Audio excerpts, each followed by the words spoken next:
Assalamualaikum warahmatullahi wabarakatuh. Salam sehat untuk kita semua. Semoga kita semua selalu mendapat perlindungan Allah Subhanahu wa Ta'ala ya. Diberikan nikmat sehatul afiat serta dimudahkan segala urusannya. Amin ya Rabbal Alamin. Nah, kesempatan kali ini Mimin akan membagikan satu cerita misteri. Seperti apa ceritanya? Mari kita mulai.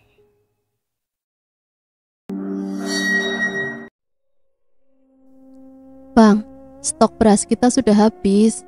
Besok pagi kita mau makan apa, Bang? Kalau minta bantuan pada ibu lagi, aku malu, Bang. Memang sudah pasti ibu akan memberi yang aku minta. Tapi ibu pun akan terus mengomel dan menjelek-jelekan kamu. Aku capek, Bang. Ibu selalu menyalahkanku karena telah memilih kamu menjadi suamiku. Ningrum, istri yang telah aku nikahi kurang lebih 1 tahun ini. Dia datang dari arah belakang, seraya membawa kaleng bekas biskuit yang isinya sudah kosong. Dia pun memasang muka kusut, dan dari arah mata indahnya, dia tampak menahan tangis. Pemandangan ini yang hampir tiap hari harus aku saksikan. Ketika baru saja pantatku mendarat pada lantai upin kamar kontrakan yang luasnya tak seberapa. Setelah seharian aku kemana-mana untuk mencari pekerjaan.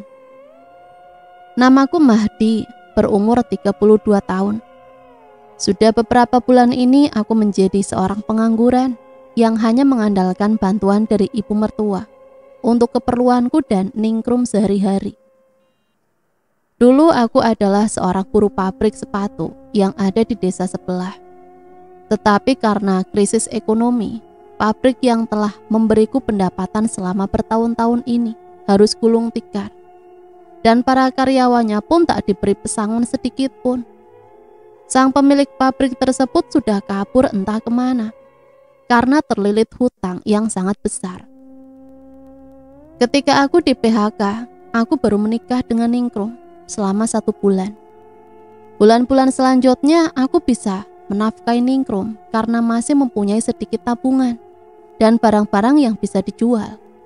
Bahkan mas kawin pun Ningrum harus rela untuk menggadainya.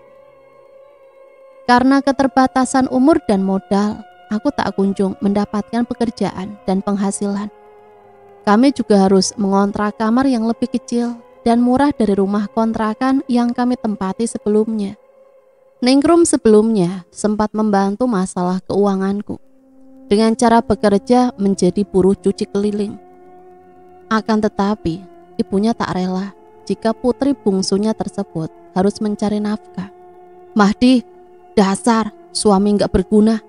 Aku nyesel memberi izin Ningrum untuk dinikahi kamu jika putriku itu harus hidup sengsara seperti ini. Kalau Ningrum masih bekerja begitu, aku minta kamu ceraikan dia. Tanpa mengucapkan salam, ibunya Ningrum datang-datang mencaci seraya menunjuk-nunjuk wajahku di depan para tetangga. Ketika aku sedang menjemur pakaian, tentu saja aku tak berani menjawab apalagi membela diri. Aku sadar diri ini telah gagal untuk membahagiakan Ningrum, putri kesayangannya. Bang, abang jangan diam saja. Bagaimana ini, Bang? Ningrum berjongkok sembari tangan lembutnya mengguncang-guncangkan lenganku. Aku menatap nanar pada kaleng kosong yang Ningrum geletakkan di depanku. Kamu bisa ngutang dulu beras ke warung Maisa nggak, Dek?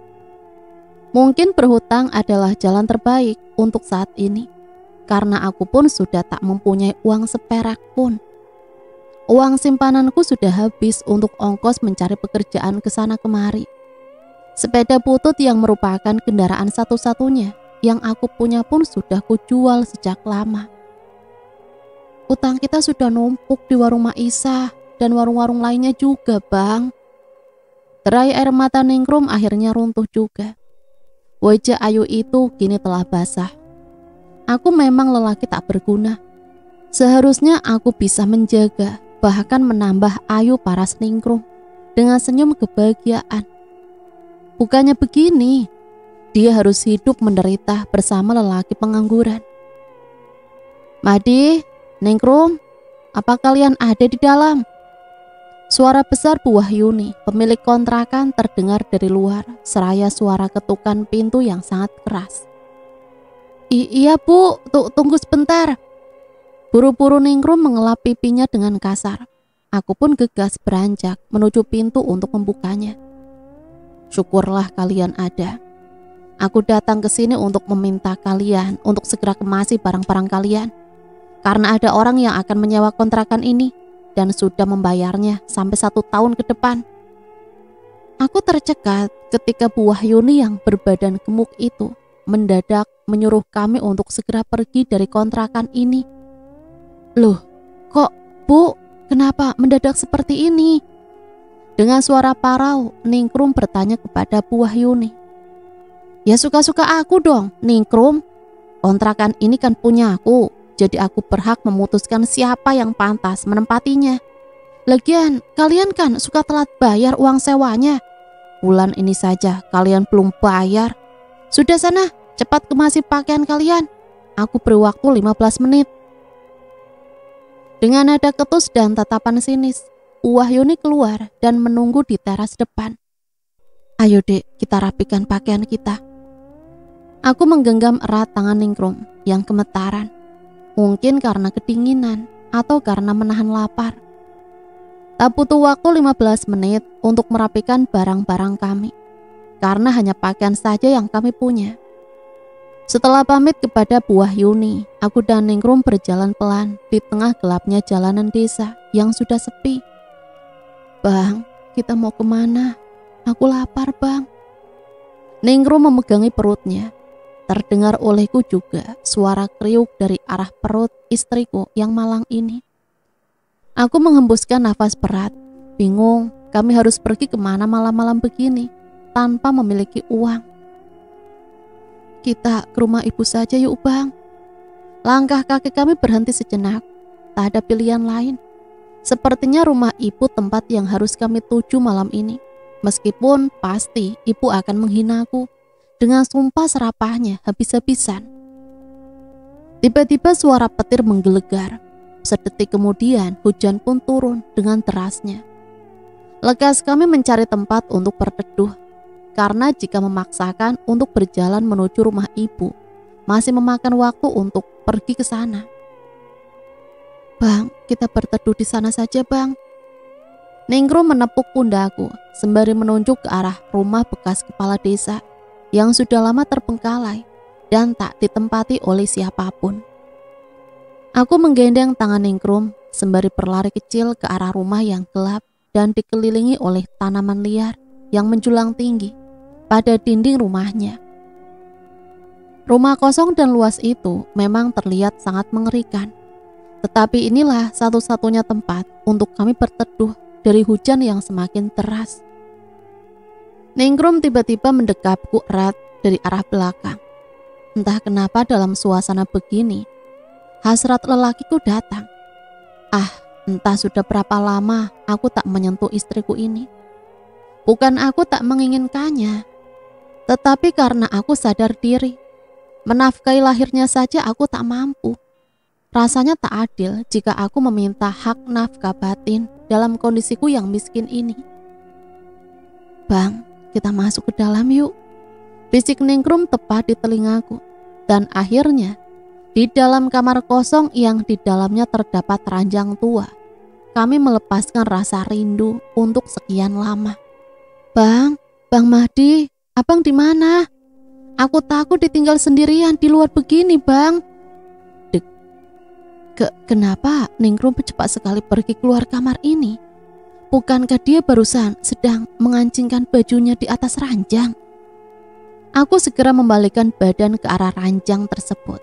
Namun, darah.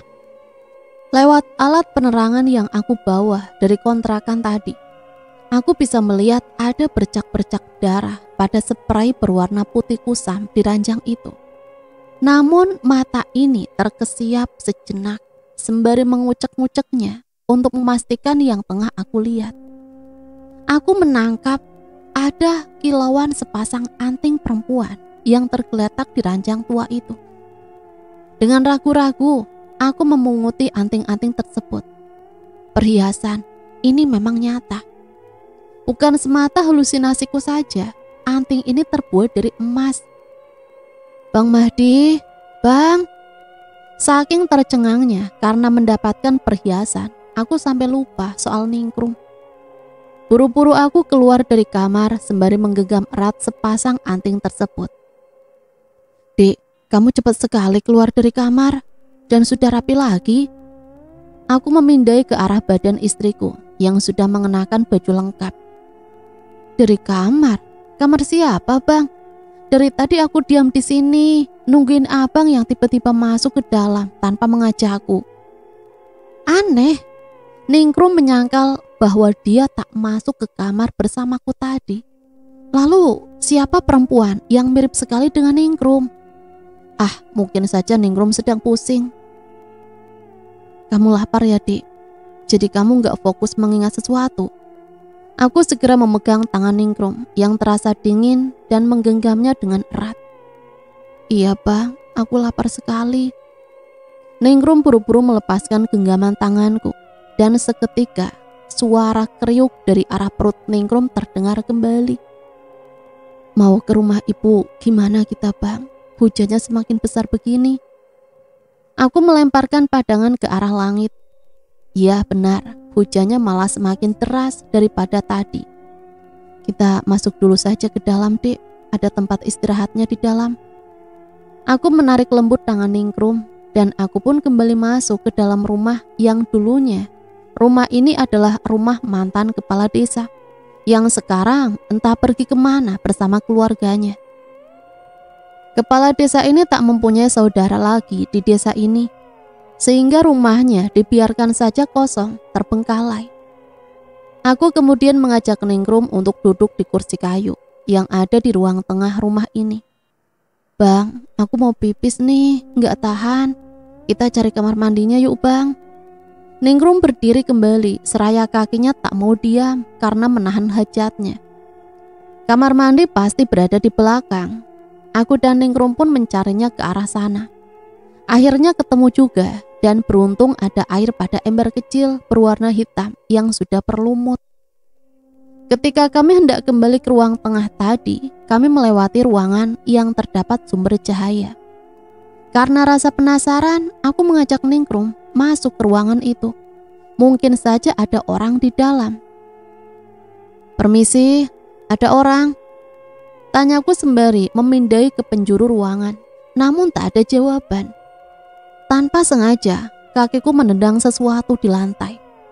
Saat aku memperjelas penglihatan dengan alat penerangan ke arah bawah, ternyata aku tak sengaja menendang nampan yang berisi beberapa macam makanan. Asa buah, ayam bekakang, telur, kopi, dan rokok. Bang, ini sajen, Bang. Ningrum berbisik sambil meremas lengan bajuku. Bang, perutku beneran sakit, aku lapar. Karena tak tega dengan istriku ini, aku meminta izin untuk memakan sesajen tersebut. Siapapun yang telah menyediakan makanan ini, aku dan istriku yang kelaparan memohon ampun. Aku minta izin sedikit saja mengambil makanan untuk dimakan istriku ini. Ningrum dengan cepat menyantap ayam bekakang yang tampak lezat itu. Dia sangat lahap memakannya, sungguh kasihan dia. Abang, ini abang juga makan. Buat kamu aja, Dek, habiskan. Abang juga belum makan kan dari pagi? Ayo makan ini, Bang, ini rezeki buat kita. Padahal perut ini memang perih dan sakit, karena sedari subuh ketika berangkat mencari pekerjaan, aku belum makan. Ningrum terus memaksa agar mau makan bersamanya. Akhirnya aku pun menerima dan memakan potongan ayam tersebut. Tak terasa air mataku menetes juga. Kenapa nasibku harus seperti ini? Setelah menghabiskan ayam dan buah pada nampan sesajen itu, mata kami terasa sangat berat menahan kantuk. Aku lalu mengajak Ningrum beristirahat di kamar tadi. Aku memeriksa spray pada ranjang terlebih dahulu. Anehnya lagi, bercak darah yang tadi aku lihat pada spray sudah tidak ada. Dek, tadi abang menemukan ini di atas ranjang. Wah, Bang, ini anting emas. Aku hanya mengangguk. Boleh aku pakai, Bang? Sudah lama aku tak memakai perhiasan, Bang. Dek, bagaimana kalau besok kita jual saja anting ini ke pasar? Uangnya untuk modal usaha, Dek. Gimana menurut kamu? Iya, aku setuju, Bang. Tapi bolehkah sebentar saja sampai pagi aku memakai anting-antingnya? Ningrum sepertinya sangat menginginkan memakai anting itu. Karena tak tega melihat raut wajahnya, kemudian aku memakaikan sepasang anting itu pada telinga Ningrum yang lubangnya sudah sempit. Mungkin karena sudah lama dia tak pernah memakai anting. Entah kebetulan atau apa, setelah aku memakaikan anting pada telinga Ningrum, seketika hujan pun reda, seperti tak pernah turun. Abang, apa aku cantik? Ningrum menghadapkan wajahnya ke arahku, tetapi seketika aku melihat wajah Ningrum seperti wajah orang lain. Wajahnya pucat, rambutnya tergerai begitu saja. Pakaian Ningrum pun berubah. Dia memakai gaun seperti perempuan Belanda. Siapa kamu? Aku beringsut mundur dari ranjang ketika melihat Ningrum berubah wujud menjadi orang lain yang tak aku kenali. Mahdi, bukankah tadi kita sudah berhubungan badan? Kenapa kamu tak mengenalku, sayang? Perempuan itu jelas bukan Ningrum. Suara dia juga berubah. Dia lalu berdiri dan melangkahkan kaki sedikit demi sedikit untuk mendekatiku. Apa maksudmu? Cepat katakan, siapa kamu? Dan di mana istriku Ningrum sekarang? Aku menghardiknya, lalu mengedarkan pandangan mencari keberadaan Ningrum. Istrimu. Aku pun kini menjadi istrimu, Mahdi, karena kita telah berhubungan layaknya suami dan istri di ranjang keramat ini. Dia terus berusaha mendekat sembari menunjuk ke arah ranjang. Tidak, istriku hanya Ningrum seorang dan aku tak berhubungan karena melihat wujud Ningrum, bukan kamu. Aku kemudian berdiri, jantungku ikut berdegup kencang, diiringi cucuran keringat dari punggung. Mahdi, apa kamu bosan hidup miskin terus? Kamu sudah capek juga kan dihina oleh ibu mertuamu karena kamu miskin dan tak bisa menghidupi istrimu. Aku heran kenapa dia bisa tahu semuanya. Aku bisa memberimu kekayaan dan harta. Apa kamu mau bekerja denganku, Mahdi? Dan kini dia berhenti melangkah, lalu melipat kedua tangannya di atas perut. Aku mau kerja. Maaf, kamu ini sebenarnya siapa? Dan aku harus kerja apa untukmu? Meski sedikit takut, tetapi sekarang aku benar-benar membutuhkan pekerjaan. Panggil saja aku dengan sebutan Noni. Dan untuk kerja denganku, tentu saja ada syarat yang harus kamu laksanakan. Apa itu syaratnya, Noni?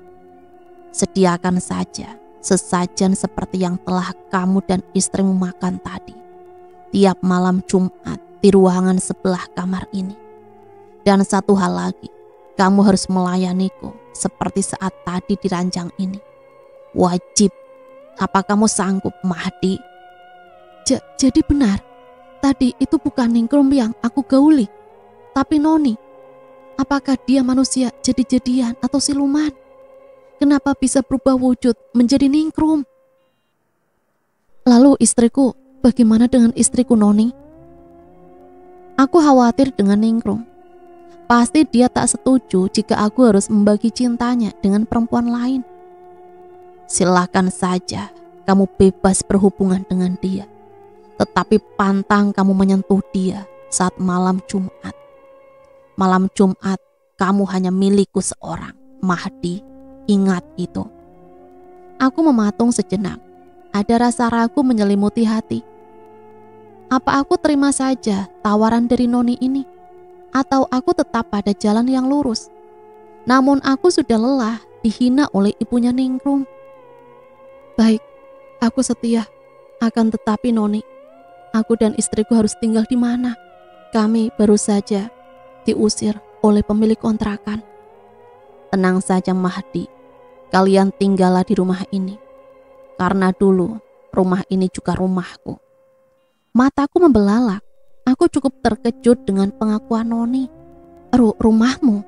Jadi apa hubunganmu dengan mantan kepala desa? Apa kalian adalah keluarga? Tanyaku penasaran. Setauku mantan kepala desa hanya tinggal bersama istri dan seorang anak laki-laki di rumah ini ketika masih menjabat menjadi kepala desa. Jangan banyak tanya Mahdi, kamu ikuti saja yang aku perintahkan.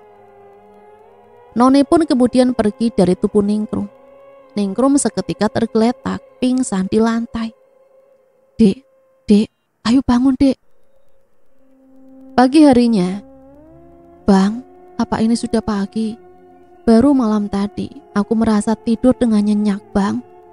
Mungkin karena biasanya aku tidur di tikar. Semalam kan kita tidur di ranjang empuk. Ningrum mengeliat, wajahnya pun tampak segar. Baru kali ini dia bangun dengan mengulas senyumnya di bibir.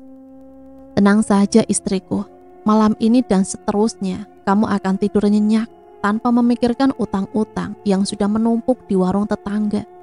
Aku berjanji akan membuatmu terus tersenyum seperti ini. Permisi. Ada suara orang yang memanggil dari luar. Aku pun segera menemuinya. Iya Pak Rahmat. Ternyata yang datang adalah Pak Rahmat, salah seorang perangkat desa. Mahdi, kenapa kamu ada di sini? Kemarin malam saya tidak sengaja melihat ada sumber cahaya berasal dari rumah ini. Jadi saya datang ke sini untuk memastikannya, takutnya ada apa-apa. Kami diusir oleh Bu Wahyuni Pak dari kontrakannya. Awalnya semalam kami mau ke rumah Ibu Ningrum, tetapi hujan deras. Jadi kami bermalam di rumah ini Pak. Sebentar lagi kami akan pergi dari sini kok Pak. Aku merasa bingung, Noni menyuruhku tetap tinggal di sini. Namun apa nanti kata para tetangga? Bukankah ini rumah orang lain? Oh, begitu ceritanya. Jadi sekarang kalian tidak mempunyai tempat tinggal. Sebaiknya kalian tetap tinggal saja di sini. Bersihkan dan uruslah rumah ini sebagai tempat tinggal kalian Mahdi. Karena sudah lama rumah ini terbengkalai. Apa nanti tidak akan ada masalah dengan warga Pak jika kami menempati rumah ini? Tanyaku ragu. Sepertinya tidak akan, karena warga pun sudah lama mengeluhkan. Seharusnya rumah kosong ini ada yang merawat. Karena dikhawatirkan jika tempat ini dijadikan untuk berbuat macam-macam. Kini aku tenang. Ucapan Pak Rahmat seperti awal dari kebangkitan hidupku. Aku tak perlu membayar uang sewa rumah, hanya merawat tempat ini saja. Kami sudah bisa berteduh dari panas dan hujan. Tentu saja perkataan Pak Rahmat bisa diandalkan, karena beliau orang yang sangat disegani di desa ini. Setelah membersihkan sebagian rumah dengan alat yang seadanya, aku dan Ningrum pergi ke pasar untuk menjual anting yang kutemukan di atas ranjang. Dan dari uang penjualan anting itulah aku mulai mencoba usaha dengan berjualan ayam potong, yang ayamnya aku ambil lagi dari seorang teman. Rasanya aku tak sabar untuk menunggu malam Jumat yang akan datang. Sekarang sama sekali aku tak tergoda dengan Ningrum. Walau dia selalu menggodaku, malah aku menginginkan Noni. Bang, abang kenapa diem saja dari tadi? Suara Ningrum membuyarkan lamunanku tentang Noni. Enggak dek, nanti saja ya dek, abang capek sekali. Karena hari ini hari pertama abang berjualan di pasar. Terlihat segurat kekecewaan pada raut wajah Ningrum. Entah kenapa aku menjadi tak berselera dengannya. Dia lalu masuk ke dalam kamar dengan wajah yang cemberut. Mataku belum merasakan ngantuk. Aku putuskan untuk merokok di luar rumah saja. Sekedar melepas rasa penat sejenak. Dan sudah lama sekali aku tak menghisap rokok karena tak terbeli. Ketika aku mengedarkan pandangan ke arah kebun di samping rumah, sembari menikmati setiap isapan rokok, ekor mata ini tak sengaja menangkap ada bayangan seseorang yang berdiri di belakang pohon pisang. Sepertinya dia sedang mengintipku sedari tadi. Buru-buru aku mematikan rokok dan dengan hati-hati juga aku berjalan menuju ke arah kebun sembari membawa kayu. Namun orang tersebut menyadari gerak-geriku, dia pun hendak melarikan diri. "Tunggu, siapa kamu? Sedang apa kamu mengawasiku dari sini?" Aku berteriak mencegahnya untuk pergi. Terlihat dari perawakannya, dia sepertinya seorang pria. Dia berpakaian serba hitam dan memakai tutup kepala seperti orang ninja. "Pergilah dari rumah itu secepatnya jika nyawamu dan keluargamu ingin selamat." Suaranya kini terdengar dan aku tak mengenali suara pria itu. "Apa maksudmu? Siapa kamu?" "Sekali saja kamu membuat perjanjian dengan setan perempuan itu, maka kamu akan terikat dengan dia selamanya. Sebelum terlambat, pergi dari rumah itu secepatnya." Dia kembali menyuruhku untuk segera pergi dari rumah mantan kepala desa. Sejurus kemudian dia berlari ke arah sungai. Aku pun kontan mengejarnya. Namun aneh, dia menghilang entah kemana. Cepat sekali dia pergi. "Tolong!" Aku dikagetkan dengan suara teriakan Ningrum yang berasal dari dalam rumah. "Bang Mahdi, tolong!" Lekas kaki ini berlari menuju rumah. "Kenapa kamu, Dek? Kenapa?" Tergopoh-gopoh aku menghampiri Ningrum yang sedang meringkuk di atas ranjang. Ada tikus, Bang, di kolong ranjang. Tikusnya besar sekali." Aku lalu membungkukkan badan hendak memeriksa ke dalam kolong ranjang. Jika memang ada tikus, aku akan memukulnya dengan kayu yang dari luar kubawa. "Kak, kamu?" Namun saat memeriksa ke kolong ranjang, bukan tikus saja yang aku lihat. Ada noni juga yang sedang mencabik-cabik tikus besar itu. Kamu panggil siapa, Bang? Adakah tikusnya di sana?" Enggak, Dek, enggak ada kok." "Loh, kemana tikusnya ya, Bang?" Tanya dia sembari hendak turun dari atas ranjang. "Udah, Dek, jangan turun, mungkin tikusnya udah keluar dari kamar. Biar besok abang pasang perangkap tikus saja. Lebih baik kamu tidur sekarang, Dek, sudah larut malam." Entah sekarang sudah jam berapa, tetapi mataku pun belum juga merasakan kantuk. Sedangkan Ningrum sedari tadi sudah terlelap. Samar-samar terdengar ada suara seorang anak kecil yang menangis dari arah luar kamar. Tangisannya mampu membuat tengkuk leherku merinding. Siapa ya anak kecil itu? Kenapa dia menangis malam-malam begini? Suara tangisan itu berasal dari ruangan sebelah, tempat aku menemukan sesajen kemarin. "Siapa di dalam?" Anak kecil tersebut tak berhenti menangis. Dia memang berada di dalam ruangan itu, tengah duduk bersandar pada lemari dekat tembok. "Nak, kamu siapa? Kenapa kamu menangis di sini?" "Lapar, Pak. Aku lapar." Aku ingat sore tadi Ningrum memasak beberapa potong tempe mendoan dan masih ada sisa sedikit di dapur. "Sebentar, aku ambilkan makanan untuk kamu dulu ya. Sudah, jangan nangis lagi." Namun ketika aku membalikkan badan hendak pergi ke belakang, anak lelaki itu melarangku. "Jangan, Pak, jangan ambilkan apa-apa untukku. Aku hanya makan makanan yang ada di nampan itu. Tetapi makanannya sudah tidak ada sekarang." Anak lelaki yang memakai kaos berlengan pendek itu menunjuk ke arah nampan yang isinya sudah dimakan olehku dan Ningrum kemarin. Itu milik kamu, Nak? Makanan yang di nampan itu semuanya milik kamu?" "Iya, Pak, kata ibu aku boleh mengambil makanan dari tempat itu. Akan tetapi malam ini saat aku memeriksa makanannya, makanan yang biasa tersaji sudah tidak ada. Ayam, buah, dan telurnya pun tak ada, Pak." Anak lelaki yang belum ku tahu namanya itu kembali menangis. "Ibu, maksudmu ibumu? Di mana dia sekarang, Nak? Kenapa kamu sendirian di sini? Bolehkah aku bertemu dengannya?" Dia kemudian menyeka air matanya dengan ujung kaosnya. "Ibuku sudah mati. Apa kamu masih mau bertemu dengannya, Pak?" Anak lelaki tersebut seketika berdiri dan terbahak dengan suara keras. Wajah pucatnya kini berubah sangat menyeramkan. penuh dengan luka sayatan, benda tajam. Siapa kamu sebenarnya? Anak lelaki yang mungkin usianya baru 6 tahun itu lalu berjalan mendekat ke arahku. Pak, tolong aku dan ibuku kedinginan, tolong kami Pak. Ibumu di mana nak? Sebenarnya kamu tinggal di mana? Tanyaku lagi untuk kesekian kali, karena ingin mengetahui keberadaan ibu dari anak ini. Di sana Pak, aku dan ibuku tinggal di sana. Telunjuk anak ini mengarah pada arah bawah lemari tua yang terletak di pojok ruangan ini. Lemari maksud kamu nak? Apa kamu dan ibumu tinggal di dalam lemari? Aku belum mengerti maksud dari anak ini. Kenapa telunjuknya mengarah pada lemari usang itu?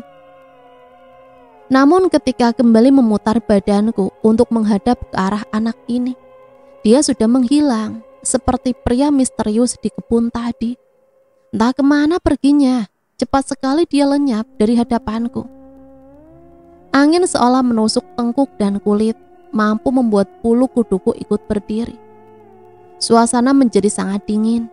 Akan tetapi, aku masih penasaran tentang lemari kayu usang itu. Ada apa di dalam sana? Ketika aku ingin membuka lemari tersebut, tiba-tiba alat penerangan yang aku bawa mendadak padam. Gelap, ruangan menjadi tidak terlihat sedikit pun. Dek, tolong ambilkan lilin ke sini, Dek. Aku mencoba memanggil istriku yang mungkin sudah pergi ke alam mimpi. Mudah-mudahan dia lekas mendengar teriakanku. Ini Bang, lilinnya. Sepersekian detik kemudian, ruangan terang kembali. Ningrum bergerak cepat sekali. Dia segera menyerahkan lilin padaku. Kamu datang cepat banget, Dek. Terima kasih ya. Abang jadi bisa lihat ruangan ini lagi. Aku meraih lilin yang beralaskan tutup kaleng kecil yang Ningrum bawa. Tidak sengaja, lenganku menyentuh lengan Ningrum. Tangan itu sangat halus, lembut dan dingin. Setauku tangan istriku sedikit kasar. Loh Dek, tanganmu dingin sekali. Ayo, lebih baik kita masuk lagi ke dalam kamar. Aku lupakan dulu soal lemari. Sebaiknya menunggu besok pagi saja untuk memeriksanya. Sambil membawa lilin di tangan kanan, tangan kiriku menarik tangan Ningrum untuk masuk kembali ke kamar. Namun tiba-tiba tangan kanan Ningrum teraba olehku, basah. Tangan tersebut basah dan tercium juga bau amis dari arah tubuh Ningrum. Keesokan paginya, Bang, bangun Bang. Suara Ningrum terdengar nyaring sembari tubuh ini digoncang-goncangkan olehnya cukup keras. Dek, jam berapa ini? Jam 7 Bang. Abang dari mana aja semalam? Kok subuh tadi baru masuk kamar dan tidur dengan baju penuh bercak darah dan aroma bau anyir sih Bang. Hah? Subuh? Aku gak kemana-mana Dek dari semalam. Lagi-lagi aku tak mengerti apa yang sudah terjadi denganku. Yang aku ingat terakhir semalam aku melihat Ningrum tangannya berlumuran darah dan tangan kirinya sedang memegang sebuah pisau dapur. Pantas saja semalam tangan Ningrum terasa basah dan dingin tersentuh olehku. Setelah aku mendekatkan lilin ke arah tangan istriku ini, aku terperanjat. Tangannya dipenuhi dengan darah segar. Aroma anyir dan amis menyeruak menusuk hidungku. Dan dari sanalah aku tak mengingat apapun lagi. Terus kalau abang gak pergi kemana-mana, kenapa baju abang banyak darah begini Bang? Nih Bang, lihat sendiri. Loh, kenapa baju abang kotor begini ya Dek? Darah apa ini? Mana aku tahu Bang, itulah yang membuatku heran. Abang dari mana semalam? Kali ini aku tak menjawabnya karena kepalaku rasanya pusing. Tak tahu apa yang sudah terjadi denganku semalam. Sudahlah Dek, abang sudah telat ke pasar. Ini abang mau mandi dulu dan sarapan saja sedikit. Apa kamu sudah masak Dek? Aku udah masak Bang, tahu dan sambal Bang. Jawab Ningrum pelan. Tidak mengapa, untuk saat ini kamu hanya bisa memasak tempe dan tahu saja untuk makan kita Dek. Aku berjanji kepadamu, suatu hari nanti kamu akan memasak daging dan ikan untuk kita Dek. Aku mencoba menghiburnya. aku tahu dia merasa sedih. Hari kedua berjualan di pasar, sudah lumayan mulai ada pembeli berdatangan.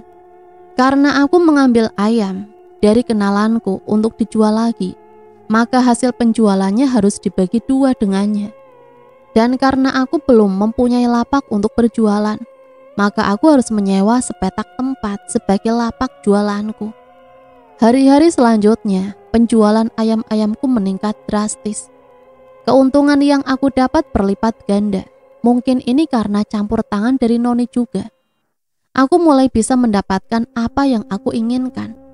Tentu saja setelah 2 kali malam Jumat aku melayani Noni. Noni pun selalu meninggalkan perhiasan di atas ranjang yang kami tiduri. Aku sudah bisa memasang listrik di rumah bekas kepala desa yang aku tempati. Aku pun sudah bisa membeli sepeda motor sebagai kendaraanku, meskipun hanya bekas. Ningrum, kamu ada di dalam, Neng. Terdengar suara ibu mertuaku berteriak dari luar rumah. Bang, ada ibu. Biasanya jika ibu mertuaku datang menemui kami, ada ketakutan dalam diri ini. Aku takut jika dia membawa Ningrum untuk pergi bersamanya dan meninggalkanku. Namun kali ini aku tak gentar. Sekarang aku sudah memiliki cukup uang untuk membungkam nyinyiran ibu mertuaku itu. Karena Noni semalam memberiku banyak uang. Dia hanya memperingati agar tak ada satu orang pun yang boleh mengetahui hubungan terlarangku dengan dia. Bu, apa kabarnya? Maaf, Ningrum belum sempat ke rumah ibu. Istriku segera meraih tangan ibunya, lalu menciumnya dengan hikmat. Ningrum selalu memperlakukan ibunya dengan sopan, sama dengan perlakuannya terhadapku. Enak ya kalian, tinggal gratis di sini, gak perlu bayar uang sewa kontrakan tiap bulan. Pantas saja kalian bisa beli motor tua di depan itu. Kamu jualin barang-barang dari rumah ini ya Mahdi? Sudah kuduga, kedatangan ibu hanya membuat suasana di rumah ini yang tadinya baik-baik saja, ini menjadi gerah. Bu, jangan berkata seperti itu. Pinta Ningrum merasa tak enak denganku. Kalau sudah punya kendaraan, kerja dong kamu Mahdi, yang benar. Jangan cuma dagang ayam di pasar. Ke kota kek, cari kerja di pabrik-pabrik. Suruh suamimu tuh, Ningrum, nyari kerja yang gajinya pasti. Jangan cuma kerja di pasar kayak gitu. Mulut wanita tua itu rasanya ingin sekali kusobek saja. Aku sudah muak dengan semua omongan dan cibirannya. Cukup, sudah cukup kamu menghinaku, wanita tua. Dan berhentilah mencaciku. Pergi sana kamu dari sini. Jika kamu hanya datang untuk menyakitiku, pergi. Sontak aku berdiri seraya menggebrak meja. Wajah wanita tua yang selalu merendahkanku dan putri kesayangannya, Ningrum, seketika terlihat sangat kaget melihatku marah seperti ini. Bang Mahdi. Ningrum berjalan perlahan menuju ke tempatku saat ini berdiri. Oh, sudah berani ya kamu Mahdi? Berani berteriak pada ibu mertuamu sendiri? Dasar menantu kurang ajar. Sudah Bu, cukup Bu. Ibu memang sudah keterlaluan sama Bang Mahdi.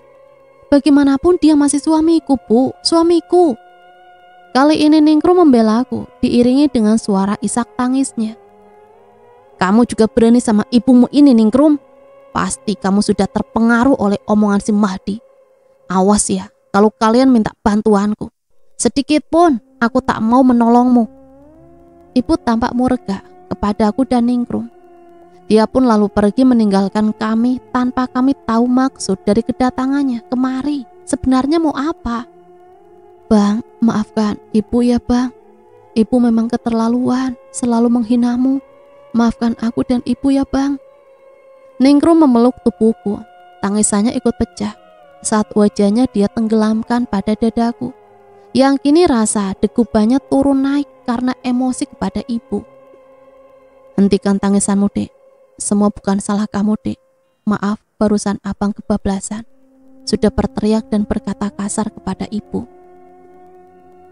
Siang ini aku akan menemui salah satu pemilik lapak di pasar. Menurut kabar dari salah seorang temanku di sana, pemilik itu hendak menjual salah satu lapak miliknya dengan harga murah karena dia akan pindah ke desa ini. Dengan ditemani oleh Ningrum menaiki motor butut, kami pergi menemui orang yang dimaksud ke rumahnya. Hampir 1 jam kami berbincang dengan Mas Hendra dan melakukan transaksi jual beli lapak. Akhirnya kini aku memiliki tempat jualan yang tetap di pasar. Mas Hendra juga memberitahu lebih baik aku berjualan sembako di lapak itu, karena dia sebelumnya berjualan sembako di sana dan sudah memiliki pelanggan tetap dan banyak.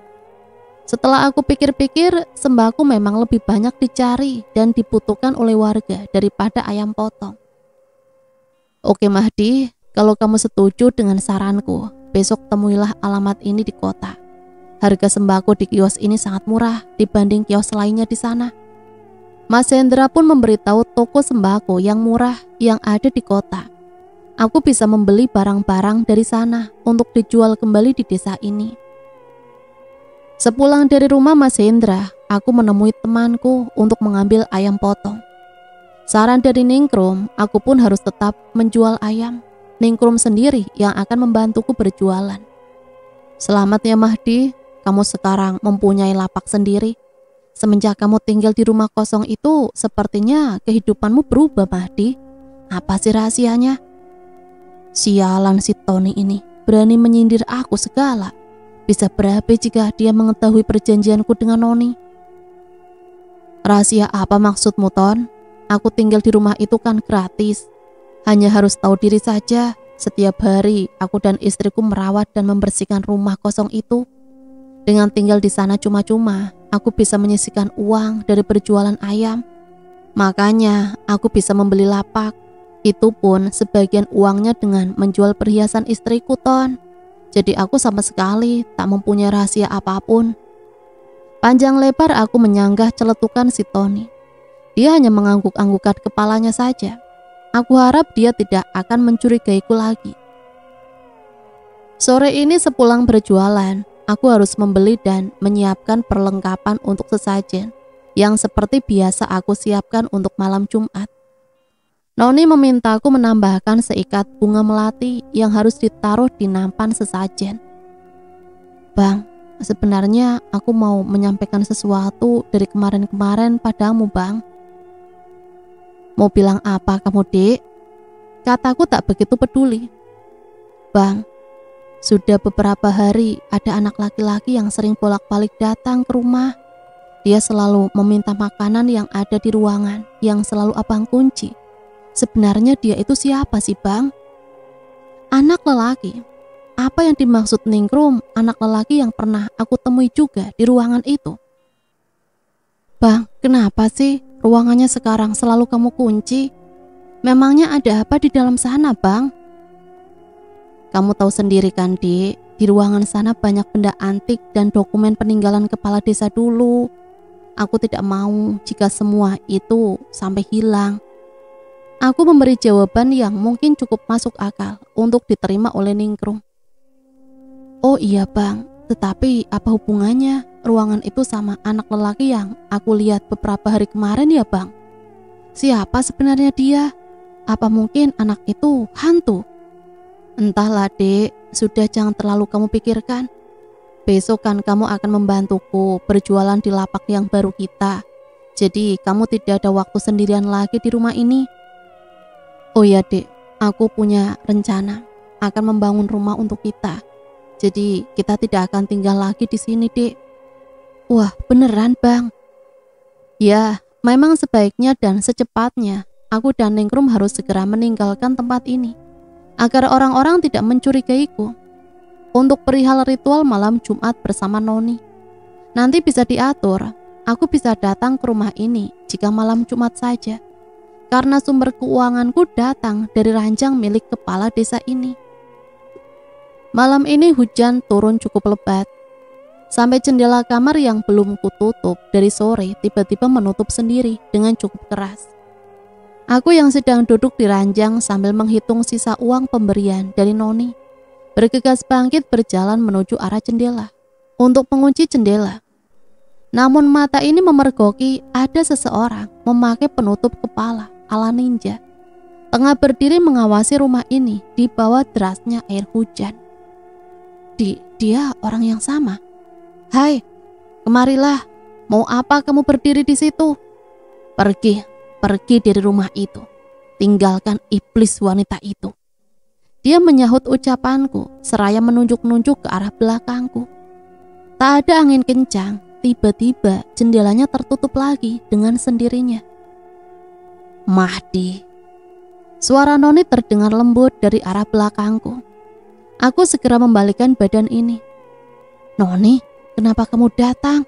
Bukankah malam Jumat masih beberapa hari lagi?" "Aku datang bukan meminta kamu untuk menyentuhku, Mahdi.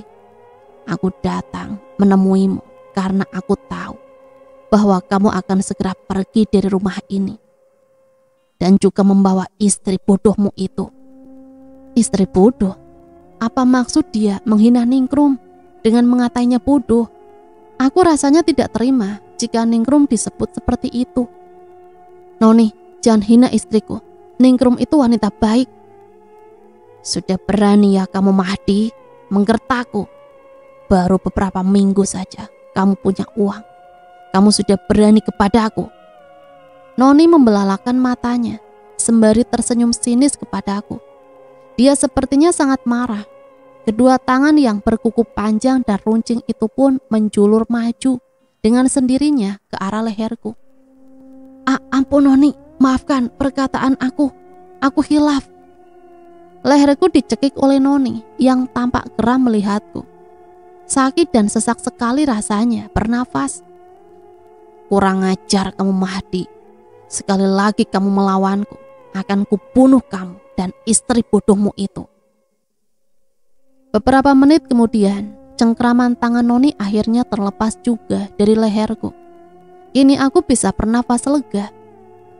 Aku jatuhkan badan berlutut di hadapan Noni, seraya menangkupkan kedua telapak tangan ini, memohon agar dia mau memaafkanku. "Baik, kali ini aku maafkan kebodohanmu. Jika kamu berbuat tak menyenangkan hatiku, akan kubuat ragamu rusak seperti pria pemilik rumah ini dulu." Apa maksud Noni? Apa pria yang dimaksud oleh Noni itu Pak Kepala Desa? Jadi apa dia masih hidup? "Tak usah kau banyak bertanya, Mahdi. Turuti saja kemauanku. Jika hidupmu ingin kaya raya dan berkelimang harta. Dan ingat, jangan ada satu orang pun yang mengetahui atau sampai melihat ritual kita di ranjang ini. Kalau sampai itu terjadi, maka orang tersebut akan mati." Noni berkata penuh penekanan dan ancaman. Aku segera menganggukkan kepala, tanda mengerti perintah dari Noni. Wanita sumber keuanganku itu pun seketika menghilang dari pandangan ini. Aku kembali teringat dengan pria misterius yang berdiri hujan-hujanan di luar rumah. Apakah dia masih berada di sana? "Bang, abang kenapa berlutut di situ? Pas aku tadi di belakang, aku dengar abang berbicara keras juga. Abang bicara sama siapa? Ada apa sih, Bang?" Enggak kok, Dek. Enggak ada siapa-siapa. Tadi abang cuma nyanyi." Kamu bawa apaan itu, Dek?" "Aku juga enggak tahu, Bang. Barusan di dapur, aku nemu bungkusan ini di dekat pintu. Coba kamu buka, isinya apa ya, Bang?" Ningrum menyerahkan bungkusan yang dia bawa kepadaku. Lekas aku pun menerimanya, sembari beranjak berdiri, lalu duduk di tepi ranjang, hendak membuka bungkusan yang ukurannya lumayan cukup besar tersebut. Isi bungkusan itu cukup berat. Aku menjadi sangat penasaran dengan isinya. "Apa sih isinya, Bang?" "Astaga, itu Bang." Ketika aku berhasil membuka bungkusan misterius ini, Ningrum pasti sangat terkejut, begitupun denganku. Saat kami mengetahui isinya adalah sebuah papan nisan dari kayu yang sudah lapuk. Tulisan pada papan itu pun sudah memudar, tetapi masih samar terbaca olehku. Elin van de Beek. nama asing yang tertulis pada papan nisan misterius yang sedang kupegang. Nisan, siapa ini sih bang? Siapa Elin itu? Sepertinya namanya bukan dari bangsa kita bang. Sepertinya nama orang Belanda. Sayangnya tulisan tanggal lahir dan kematiannya sudah tidak terbaca. Siapa yang nyimpen bungkusan isi nisan ini di dapur ya bang? Perasaan tidak ada siapa-siapa yang datang ke rumah ini. Entah kenapa kecurigaanku mengarah kepada pria misterius yang berdiri di halaman tadi. Apa dia yang sudah menakut-nakuti kami?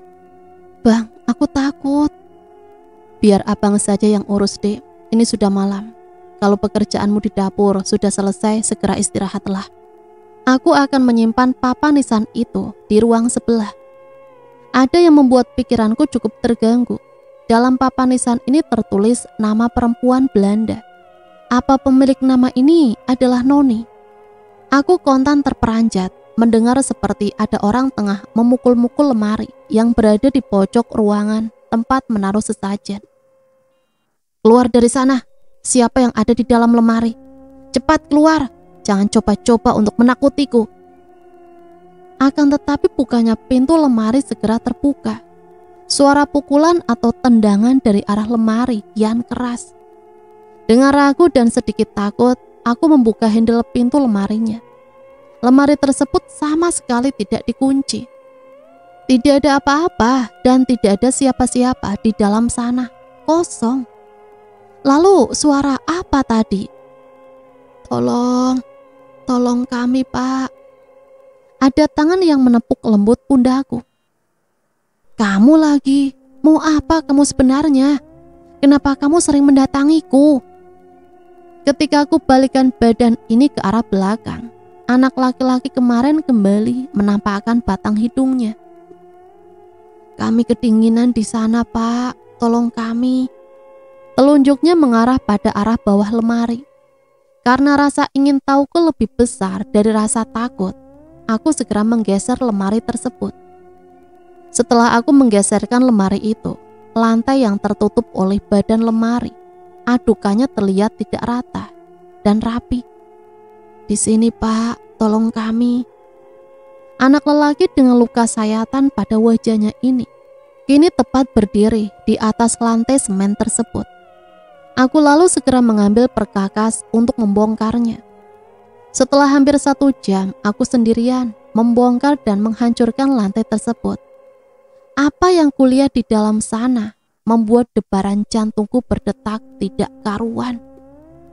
Kepalaku tiba-tiba pusing. Bulu kuduku pun ikut merinding saat melihat ada tulang belulang berserakan di dalam galian lantai yang sudah aku gali.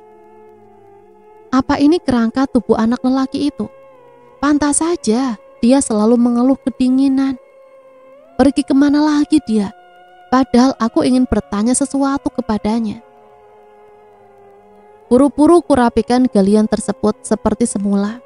Takut ada orang yang melihat apa yang ada di dalam galian sana. Lagian aku pun tidak mau jika dituduh macam-macam. Pak, keluarkan kami dari dalam sana. Tolong. Aku tidak bisa menolongmu. Aku takut disalahkan. Nasibmu dan keluargamu pun akan berakhir sama dengan kami, Pak. Namun tiba-tiba anak lelaki tersebut diseret oleh Noni yang tiba-tiba muncul, dan wajah anak lelaki malang itu juga dibentur-benturkan pada tembok. Sadis. Noni, apa yang kamu lakukan pada anak itu? Kasihan dia. Tubuhnya kenapa kamu seret begitu, Noni? Aku tak tega melihat perlakuan Noni yang membabi buta seperti ini. Kamu diam saja, Mahdi. Kamu pun sudah lancang membongkar galian itu. Rasakan ini. Sejurus kemudian tangan Noni memanjang, maju sendiri ke arahku. Tangannya lalu meremas kaos yang aku pakai. Tubuhku pun diseret olehnya, sembari dibenturkan pada tembok sekeras mungkin. Sama seperti yang Noni lakukan pada anak lelaki yang sudah menghilang, entah kemana perginya. Badan dan kepala bagian belakangku rasanya sakit sekali. Pandanganku pun perlahan mulai gelap. Dan tiba-tiba aku merasakan ada tetesan darah dari leherku. "Dek, abang, ini di mana?" Ketika membuka mata, pandangan ini kontan memindai ke penjuru ruangan. Aku sama sekali tak mengenali ruangan di mana aku sedang berada sekarang. "Abang kenapa kemarin pingsan di kamar yang selalu dikunci itu, Bang? Leher abang terluka seperti terkena sabetan benda tajam. Siapa yang melakukannya? Apa kemarin ada maling, Bang?" Bukannya menjawab pertanyaan dariku, Ningrum malah mencecarku dengan sederet pertanyaan. "Aku lagi di mana ini, Dek?" "Di puskesmas, Bang. Aku khawatir sama keadaan abang yang tak sadarkan diri. Jadi aku langsung bawa abang saja ke puskesmas dengan meminta bantuan para tetangga untuk mengantarku ke sini." Abang belum menjawab pertanyaanku. Kenapa leher abang bisa terluka seperti ini? Dan kenapa abang bisa pingsan segala?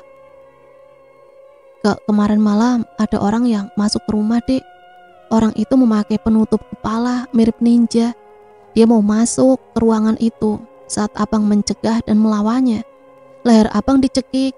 Tubuh abang juga dibenturkan ke tembok. Dari sana abang tak ingat apa-apa lagi. Berbohong, lama-lama aku terus membohongi Ningrum yang polos ini. Aku jadi takut, Bang. Lebih baik kita secepatnya pindah dari rumah itu, Bang. Kita ngontrak saja lagi, Bang. Abang kan sudah punya uang. Iya, Dek. Sedang abang pikirkan soal itu, Dek. Sebaiknya kita segera pulang saja dari sini. Setelah Ningrum selesai mengurus administrasi pengobatanku, akhirnya aku diperbolehkan pulang dari puskesmas dan langsung pergi ke pasar untuk berjualan. Karena aku merasa badanku sudah cukup membaik. "Mahdi, semenjak tinggal di rumah kosong milik mantan kepala desa, kehidupanmu berubah ya sekarang. Kamu bisa punya tempat jualan dan kendaraan. Aku juga perhatikan jualanmu lumayan laku." Seorang tetangga yang sedang berbelanja di warungku tiba-tiba berkata demikian. "Ya mungkin aku sedang beruntung saja, Mas." "Apa kamu gak takut selama tinggal di rumah itu, Mahdi? Rumah itu kan sebelum dibeli mantan kepala desa, dulunya rumah bekas orang Belanda yang mati dibantai." Rumah orang Belanda yang mati dibantai? Berarti apa mungkin Noni salah satu korban pembantaian tersebut? Mas Sabto kan dari kecil sudah dibesarkan dan tinggal di desa ini. Apa Mas Sabto tahu di mana perginya Pak Kepala Desa yang lama, Mas?" "Entahlah, Mahdi, banyak berita yang simpang siur. Ada yang bilang Pak Kepala Desa kabur sama anak istri keluar pulau karena ketahuan korupsi uang dana desa. Ada juga yang berkata Pak Kepala Desa ketahuan selingkuh oleh istrinya, terus dia meninggalkan desa ini. Ada juga yang menyebut bahwa keluarga mereka kenapa, Mas?" "Mereka semua mati dan mayatnya entah ada di mana. Tetapi untuk kebenaran berita tersebut kami pun tak tahu, Mahdi." Mendengar jawaban dari Mas Sabto, kontan aku teringat dengan kejadian semalam ketika aku menemukan tulang belulang manusia pada galian bawah lantai. Apa mungkin tulang belulang tersebut adalah tulang dari Pak Kepala Desa dan keluarganya? Terus kenapa Noni sangat marah kepada anak lelaki yang sering datang menampakkan dirinya kepadaku? Apa sebenarnya hubungan anak itu dengan Noni? Apa anak yang belum aku ketahui namanya itu adalah anaknya Noni? Atau apa dia anak kepala desa? Mas Sabto mempunyai foto kepala desa dengan keluarganya. Selama tinggal di sini, aku hanya mendengar cerita mereka saja, tanpa tahu wajah asli Pak Kepala Desa itu. "Gak punya, Mahdi. Bukankah kamu tinggal di rumahnya sudah beberapa minggu ini kan? Memangnya rumah itu tak ada foto atau lukisan mereka, Mahdi?" Benar juga yang dikatakan Mas Sabto. Aku penasaran seperti apa wajah mantan Pak Kepala Desa juga anak istrinya. Nanti saat pulang ke rumah aku akan mencari informasi soal mereka. Wah, Bang, banyak juga hasil jualan kita hari ini, Bang. Dengan mata berbinar, Ningrum sibuk menghitung lembaran-lembaran uang kertas di ranjang. Setelah sebelumnya kami berdua bermadu kasih. Dek, gimana kalau kita ngontrak rumah lagi saja, Dek? Sekarang orang-orang mulutnya pada usil, Dek. Apa nggak enak juga tinggal lama-lama di sini? Aku ikut abang aja, gimana baiknya bang? Nih uangnya abang simpen ya, mataku udah ngantuk banget nih bang. Ningrum lalu memberikan lembaran uang kepadaku. Aku pun segera menyimpannya di laci meja karena hendak menyusul istriku untuk beristirahat. Mahdi, bangun sayang. Lama-telamat suara bisikan Noni terdengar, meniup-niup telingaku. Sentuhan tangan dinginnya pun terasa mengelus pahaku. Sontak aku bangun. Noni seperti biasa sudah ada di hadapanku, mengenakan pakaian yang terbuka. Noni, Mahdi, aku menginginkanmu malam ini. Tapi Noni, ini bukan malam Jumat. Masih 2 hari lagi baru malam Jumat.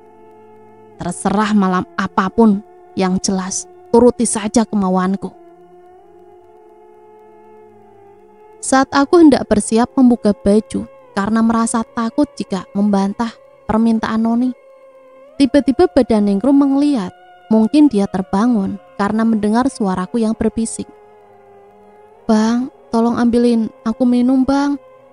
Sepersekian detik kemudian wujud Noni pun menghilang lagi. Iya dek, sebentar. Kaki ini kemudian berjalan menuju meja, hendak mengambilkan minum untuk Ningrum. Aku pun membuka laci, mau melihat uang-uangku. Namun seketika mataku membelalak, mendapatkan lembaran uang yang tadi aku masukkan pada laci meja ini berubah menjadi daun kering. Loh, kok ini daun semua? Kemana hilangnya uang-uang yang aku simpan tadi ya? Kenapa bang? Uangnya lenyap semua dek, hanya ada ini di laci. Apa bang? Apa abang gak salah nyimpen bang? Enggak dek, abang nyimpen semua uangnya di laci. Mana mungkin abang salah? Aku terduduk di lantai, masih sangat kebingungan, sembari menatap dedaunan yang tergeletak di sana. Aku ke belakang dulu ya bang, mau ambil minum. Ternyata air di meja sudah habis. Saat Ningrum pergi ke dapur, Noni kembali datang, menampakkan dirinya. Dia sudah duduk di ranjang. Bagaimana Mahdi dengan daun-daunnya? Bukannya kamu dan istrimu akan mengontrak rumah? Pakai saja daun-daun itu untuk membayar sewanya. Noni bersedekap, segera memasang wajah sinis ke arahku. Jadi ini semua ulahmu Noni? Aku bisa memberimu harta sesuka hatiku, tapi aku pun bisa melenyapkan lagi sesukaku. Maka dari itu, kamu jangan coba main-main lagi dan mengecewakanku Mahdi. Aku bisa membuatmu menjadi gembel. Memangnya apa yang sudah aku lakukan kepadamu Noni? Apa ada sikapku yang membuatmu kecewa? Katakan padaku Noni. Aku mohon, ampuni jika aku mengecewakanmu. Untuk kesekian kali aku merendahkan diri di hadapan setan wanita ini dengan berlutut dan memohon-mohon ampunan. Sudah ku bilang padamu Mahdi, kamu tinggallah di rumah ini dan layani aku setiap kali aku memintamu. Suara Noni masih bernada tinggi. Aku baru paham sekarang apa yang membuat Noni marah dan mengubah uang tadi menjadi daun. Itu karena dia tak suka dengan niatku yang mau meninggalkan rumah ini. Ampun Noni, kembalikan uang itu lagi Noni. Aku berjanji tak akan pergi dari rumah ini. Baik, tapi malam ini kamu harus melayaniku. Dengan centikan jari tangan Noni, seketika lampu kamar pun padam. Sejurus kemudian pintu kamar tertutup dan terkunci sendiri. Jam 4 subuh aku tak melihat Ningrum berada di kamar. Sepertinya dia dikerjai oleh Noni semalam. Dek, kamu di mana? Aku mondar-mandir dari ruang depan sampai ke dapur, tapi istriku tak menampakkan diri juga. Terdengar hentakan kaki dari lemari. Buru-buru aku membuka lemari tersebut, tapi kosong. Bang, udah bangun? Suara Ningrum tiba-tiba terdengar dari arah belakangku. Loh, kok kamu ada di sini? kamu dari mana saja, Dek? Abang dari tadi nyari dan teriak manggilin kamu, tapi kamunya nggak ada. Aku habis keluar beli sayur, Bang, mau masak. Aku ke dapur dulu ya, Bang, mau masak. Aku menganggukkan kepala, lalu menutup kembali pintu lemari yang terbuka. Namun ekor mataku menangkap pada secarik foto tergeletak di lemari bawah. Betapa tercengangnya aku setelah aku memungut foto lama tersebut. Ada 3 orang yang berada dalam foto berukuran 6x9 ini. Seorang lelaki dewasa, wanita dewasa, dan anak laki-laki berada di tengah mereka. Aku menyipitkan mata, memeriksa dengan teliti foto anak lelaki itu. Ternyata benar, dia anak yang sering menampakkan dirinya. Lalu kedua orang yang di sampingnya itu, mungkin mereka orang tua anak ini. Kalau anak tersebut dan ibunya sudah mati, berarti bapaknya kemana? Apa dia masih hidup? Siapakah dia? Nanti aku akan tanyakan saja kepada Mas Sabto. Barangkali dia mengenal orang di dalam foto ini. Di pasar Mas Sabto kembali berbelanja. Kebetulan aku ingin menanyakan siapa orang yang berada dalam foto yang kutemukan di dalam lemari. Mas, tunggu sebentar. Apa Mas kenal dengan mereka? Loh, ini kan foto keluarga mantan kepala desa Mahdi. Kamu menemukannya di mana? Jadi ini wajah mantan kepala desa yang menghilang itu, Mas. Lalu mereka pasti anak dan istrinya kan? Mas Sabto menganggukkan kepalanya dengan mantap. 1 bulan kemudian, Abang, katanya kita mau pergi dari rumah ini dan mengontrak rumah lain. Tapi kok sampai bulan ini kita masih di sini saja, Bang? Seandainya Ningrum tahu bahwa kami bisa mempunyai uang banyak karena tinggal di sini, dia pasti tidak akan merengek terus setiap hari untuk pergi dari sini. Namun aku tak menyalahkan sikap Ningrum yang ingin pindah rumah. Karena hampir setiap hari Ningrum sering mendapat gangguan, baik dari arwah anak lelaki itu atau keusilan Noni jika dia ingin berhubungan denganku di ranjang keramat di dalam kamar. Setiap hari uangku memang semakin bertambah, tetapi badan ini pun rasanya remuk. Karena bukan saja di malam Jumat, Noni mengingkari perkataannya sendiri. Dia hampir tiap malam memintaku melayaninya. Dulu aku memang tergoda oleh wujud Noni yang sangat cantik dengan kulit putih, badan ramping, rambut panjang kepirangan, wajah yang sangat rupawan, dan memiliki bola mata berwarna biru, amat cantik. Akan tetapi setelah beberapa kali aku melihat wujud aslinya, aku mual dan jijik, ingin muntah saat berhubungan dengan setan wanita itu. Wujud asli Noni yang sebenarnya itu berwajah penuh belatung. Di bagian selangkangan dan misfinya penuh borok. Tetapi karena aku ingin membeli mobil dan tempat usaha yang lain, aku melayaninya dengan terpaksa. Ketika aku menyentuh badan Noni, aku membayangkan sedang menyentuh badan istriku, Ningrum. Sekarang Ningrum pun sedang hamil muda. Setelah selama setahun kami menantikan kehadiran buah hati, akhirnya Ningrum mengandung. Betapa bahagianya kami. Memang aku ingin sekali mempunyai anak. Beruntungnya diriku ini berlimpah harta dengan memiliki istri yang sedang mengandung keturunanku dan kekasih gelap sumber kekayaanku. Aku sudah tak peduli dengan sosok anak mantan kepala desa yang bolak-balik memintaku untuk memindahkan tulang belulang miliknya dan ibunya untuk dipindahkan dari galian ruangan sebelah karena Noni melarangku untuk ikut campur urusannya. Omongan dan bisikan para penduduk desa pun aku tak mau menggubrisnya. Aku menutup telinga dari gosip yang beredar cepat. Terserah mereka mau berasumsi apa. Aku dengar bahwa mereka menuduhku memelihara tuyul lah, menjadi babi ngepet lah, dan melakukan pesugihan lah. Terserah saja, aku sudah tak peduli. Yang penting aku bisa mewujudkan semua impian dan mampu membungkam mulut ibu mertuaku. Kini dia tak pernah lagi menghina, juga merendahkanku. Hari ke hari, minggu ke minggu, bulan ke bulan, perut Ningrum semakin membesar. Apapun yang dia inginkan, aku bisa mewujudkannya.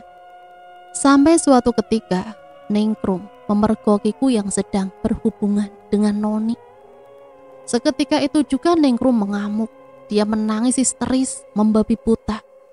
Sampai akhirnya Noni murka dan dia menghabisi nyawa istriku dengan sadis di depan mata kepalaku sendiri.